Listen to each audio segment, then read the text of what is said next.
શિવજીને પણ રાસ બહુ જ પ્રિય છે. શિવજી વૃંદાવનમાં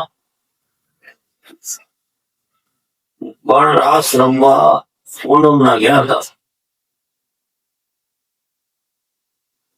જે અર્ધનારીશ્વરનું સ્વરૂપ આપણે જે પોતામાં જોઈએ છીએ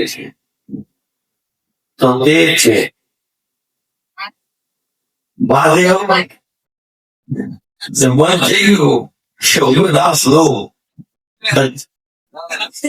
અને પાછા ભોળા બધા આવી ગયા.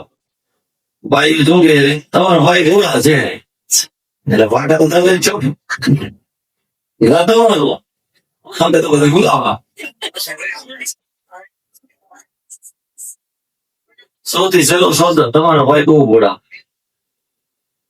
અહીં વસ્તુ લઈ આવે આપણે લેતા નથી આવતું, ન લઈ આવે તો કઈ લઈ નથી આવતો. ગિફ્ટ લઈ આવે આવી ગિફ્ટ મળી રહે. શિવજી જયારે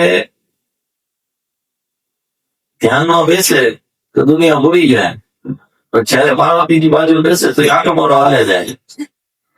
શા માટે? એક વખત કાશીમાં બેઠા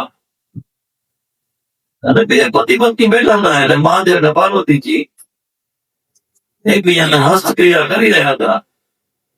તો શિવજી સમજી ગયા કે હવે આ મને અટે છે એટલે મારામાંથી કઈક હસે છે એવું હોય એટલે એ વાંટો મારો જાવ તો મને કઈ લેવું છે તો કે આ જો સામે છે ને